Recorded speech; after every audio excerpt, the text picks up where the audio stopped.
The GBI has just identified the suspect who allegedly shot a state trooper. 26-year-old Manuel Teran was killed yesterday during an incident near the future site of an Atlanta police training center.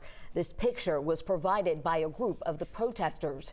Meanwhile, that trooper is still in the hospital tonight. And the GBI has now confirmed there are 7 people facing domestic terrorism charges connected to that law enforcement operation to clear out a protest encampment. 11 Alive's Tracy Amick-Pierre picks up our continued coverage from Grady Hospital. So Tracy, what's the latest on the trooper's condition? Well, tonight, the state trooper who was shot in the abdomen is still here at Grady in the ICU after a second surgery this afternoon. Meanwhile, law enforcement metro-wide is on high alert after threats made on social media of retaliation. In lieu of recent events, there have been threats against officer safety in the metro Atlanta area. This is the message repeated on the City of Atlanta police scanner, warning officers one day after a state trooper was shot while on a clearing operation at the future site of the Atlanta Police Training Facility. Please be alert and aware of your surroundings. Putting law enforcement on high alert.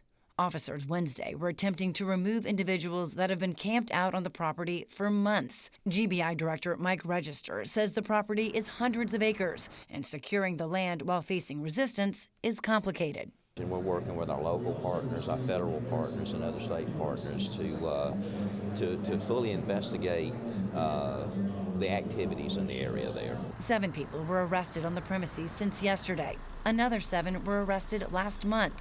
The so-called protesters, residents of 8 different states, from California to New York, and 4 from Georgia, all charged with domestic terrorism. Most arrested yesterday, also charged with aggravated assault against officers. Register says right now there could still be trespassers inside the property, and there is definitely law enforcement on site. The hope is that they cleared out yesterday, but I don't know if they still have activity out there, because there is a law enforcement presence still there. And when it comes to a plan for clearing out those trespassers and securing that site, Register says they are meeting on that to make a plan next week, and we should get that plan soon after. All right, thanks a lot, Tracy, for the update. And folks, you've heard a lot about who wants to stop the plan to build this massive training facility, but who supports it and who's going to pick up the tab? Our investigative team is following the money tonight to get you answers. Faith Jesse joining us now. Faith, what did you find out here? Well, guys, according to property records, the city of Atlanta now owns the sprawling DeKalb County location, but taxpayers are only expected to foot about 1/3 of the estimated $90 million price tag.